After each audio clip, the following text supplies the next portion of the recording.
नमस्कार, स्वागत आहे माझ्या यूट्यूब चॅनलमध्ये आणि आरीवर्कच्या आपल्या क्लासेसमध्ये। आज आपण पाहणार आहोत फुलपाखराची डिझाईन आरीवर्कमध्ये कशी बनवायची। त्यासाठी आपण कापडावरती अशा प्रकारे फुलपाखराची डिझाईन बनवून घेणार आहोत। व्हाईट पेन्सिलने काढून घेणार आहोत आणि आता याच्यावरती आपण आरीवर्कने डिझाईन करणार आहोत। सगळ्यात पहिल्यांदा आपण जरीच्या धाग्याने या बटरफ्लायला आउटलाइन करून घेऊया। चेन स्टिचने ही पूर्ण आउटलाइन आपल्याला करून घ्यायची आहे आणि त्याच्यानंतर जे मधला स्पेस आहे त्याच्यामध्ये वेगवेगळे बीड्स, सिक्वेन्स आणि जरीचं काम करून आपल्याला हे बटरफ्लाय पूर्ण करायचं आहे। आजच्या व्हिडिओमध्ये आपण आणखी एक नवीन गोष्ट शिकणार आहोत, ती म्हणजे लोडिंग। बीड्सचं लोडिंग कसं करायचं असतं ते आपण आज शिकणार आहोत। त्यासाठी व्हिडिओ शेवटपर्यंत पहा, स्किप करू नका, म्हणजे तुम्हाला ही नवीन गोष्टसुद्धा समजून जाईल आणि त्यानंतर ती यूज करून तुम्ही आणखी वेगवेगळ्या डिझाईन्समध्ये त्याचा वापर करू शकता, जेणेकरून डिझाईन आणखीनच सुंदर दिसेल। हे पहा, जसं आपण पानाचा आकार टोकापासून सुरुवात करतो त्याच पद्धतीनं फुलपाखराचा हा मधला भाग आपल्याला खालच्या टोकापासून सुरुवात करायचा आहे आणि चेन स्टिच करत हा पूर्ण भाग कवर करून घ्यायचा आहे। त्यानंतर हे करून झाल्यानंतर याच्यामध्ये जो एक पंख आहे तो आपण चेन स्टिचने कवर करून घेणार आणि त्यानंतर आपण याच्यामध्ये डिझाईन कसं बनवायचं ते पाहणार आहोत। या प्रकारची डिझाईन आपण कुर्ती किंवा लहान मुलींचे फ्रॉक असतात त्याच्यावरती आपण ही डिझाईन बनवू शकतो, किंवा आजकाल ट्रेंडिंगमध्ये ब्लाऊजच्या स्लीव्जवरती सुद्धा किंवा बॅकवरती सुद्धा अशा प्रकारचे डिझाईन बनवण्याचा ट्रेंड आहे। त्यामुळे अशा प्रकारचे डिझाईन तुम्ही सुद्धा प्रॅक्टिस करा। तुम्ही चेन स्टिच घालून झाल्यानंतर तिथे परत एकदा शुगर बीड्सची सुद्धा एक लाईन घेऊ शकता, किंवा तुम्हाला जसं हवं आहे त्या पद्धतीने डिझाईन बनवू शकता।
आता पहा, मधला भाग आपला तयार झालेला आहे।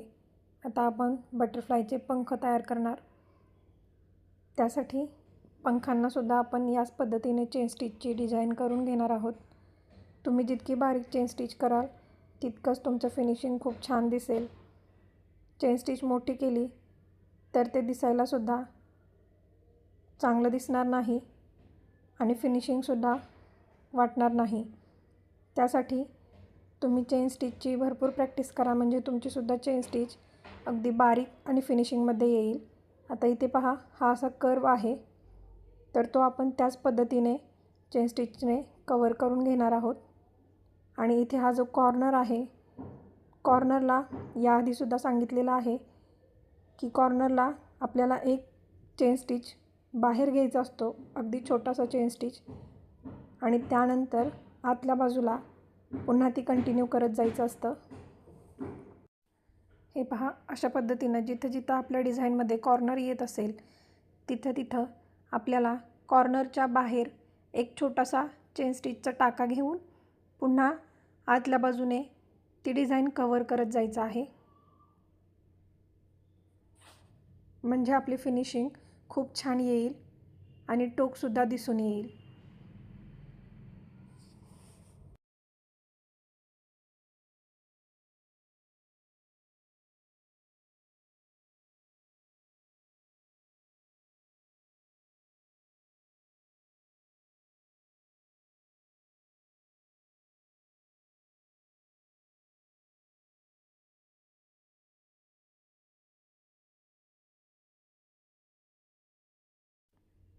आता पहा, आपलं पूर्ण बटरफ्लाय चेन स्टिचने कवर झालेलं आहे. आता यानंतर आपण मधल्या भागामध्ये थोडंसं सिक्वेन्स वर्क करूया. या आधीच्या व्हिडिओमध्ये आपण पाहिलेलं आहे की सिक्वेन्स कसं लावायचं आहे. सिक्वेन्स लावण्याच्या 2 पद्धती आपण या आधीच्या व्हिडिओमध्ये पाहिलेल्या आहेत. हे व्हिडिओ जर तुम्ही पाहिलेले नसतील तर डिस्क्रिप्शन बॉक्समध्ये लिंक दिलेली आहे, तिथे जाऊन ते नक्की पहा, म्हणजे सिक्वेन्स कोणत्या 2 पद्धतीने लावता येते हे तुम्हाला समजेल. तर आता आपण या ओव्हरलॅप पद्धतीने सिक्वेन्स लावून घेत आहोत. इथे सिक्वेन्स किंवा आणखीन कोणतेही बीड्स लावताना सुद्धा जिथे जिथे कॉर्नर येणार आहे तिथे तिथे आपल्याला बाहेरच्या बाजूला एक चेन स्टिचचा टाका घ्यायचा आहे आणि त्यानंतर पुढची लाईनला कंटिन्यू करत जायचं आहे.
हे पहा, आपलं एका बाजूचं सिक्वेन्सचं वर्क झालेलं आहे.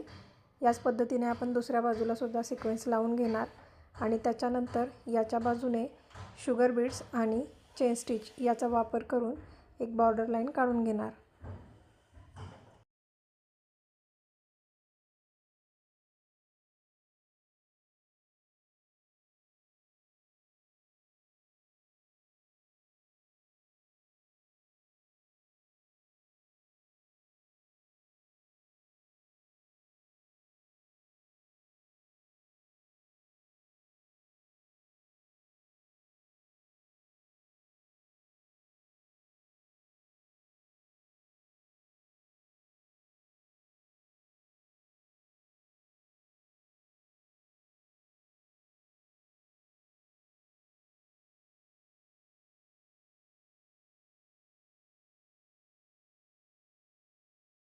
यानंतर आता आपण बटरफ्लायचा मधला भाग करून घेणार आहोत.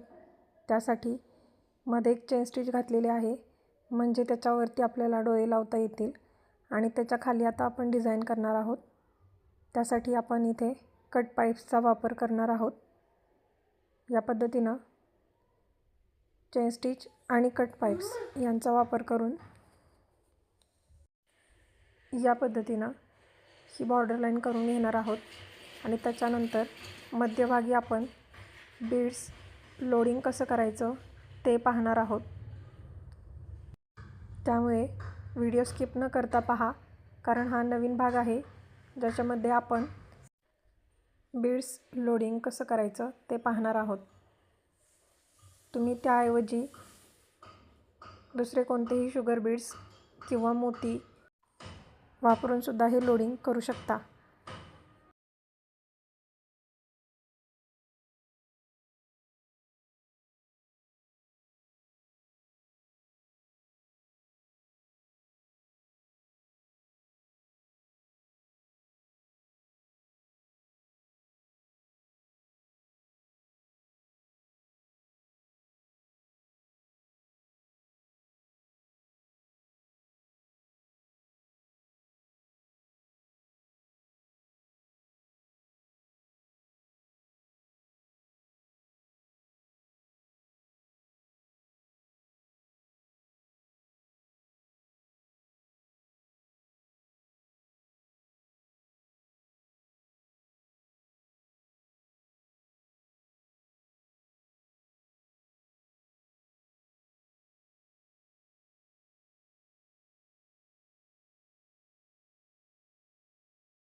हे पहा, खालच्या पंखांमध्ये सुद्धा आता आपलं सिक्वेन्स लावून झालेला आहे. याच्यानंतर आपण पायपिंगचा दोरा घेतलेला आहे, म्हणजेच हा जाड दोरा आपल्याला लोडिंग करण्यासाठी वापरता येतो. त्यासाठी तो जितका लागणार आहे तितका कट करून घ्यायचा आणि त्यानंतर तो B7000 ग्लूने तिथे चिकटवून घ्यायचा व्यवस्थित. 1-2 मिनटं सुकल्यानंतर तो आपण जरीच्या धाग्याने सुद्धा लॉक करून घेणार आहोत. त्यासाठी एका टोकापासून जरीचा धागा वरती काढायचा आहे आणि त्यानंतर क्रॉस स्टिच करत जायचं आहे, म्हणजे हा धागा लॉक होऊन जाईल आणि या धाग्यावरतीच परत आपल्याला लोडिंग करायचं आहे. बीड्सचं लोडिंग केल्यानंतर तो भाग अगदी उठावदार दिसतो आणि डिझाईनसुद्धा खूप छान दिसते. आता आपण या पॉईंटपासून सुरुवात करणार आणि प्रत्येक वेळी 3-3 बीड्स सुईमध्ये टाकून घेणार आहोत आणि ते प्रत्येक वेळी एकाच बाजूने दुसऱ्या बाजूला या पद्धतीने चेन स्टिचमध्ये घालून घेणार आहोत.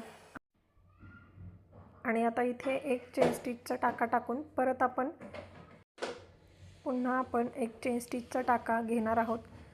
तो आहे तसाच दुसऱ्या बाजूला घालून घेणार आहोत आणि त्यानंतर परत एकदा त्याच्यामध्ये शुगर बीड्स टाकून दुसऱ्या बाजूला चेन स्टिचचा एक टाका घेणार आहोत. याच पद्धतीनं हे तिरकस पद्धतीनं आपण हे लोडिंग करत जाणार आहोत.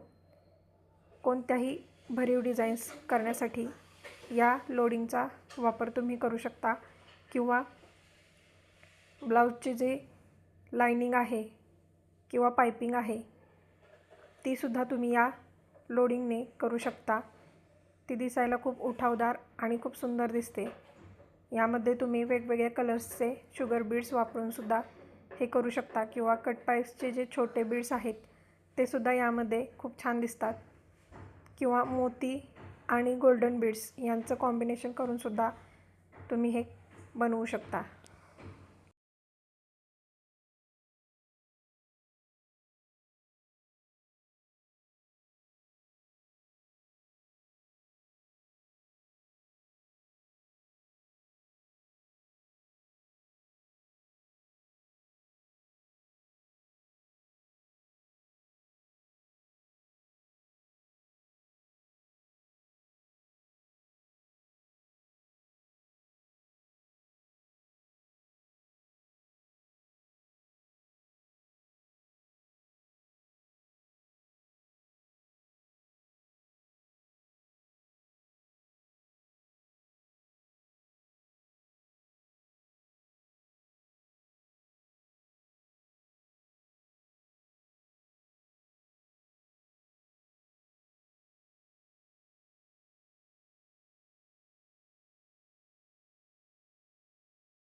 आता यानंतर आपण मोती आणि कलरचे शुगर बीड्स वापरून डोळे बनवून घेणार आहोत.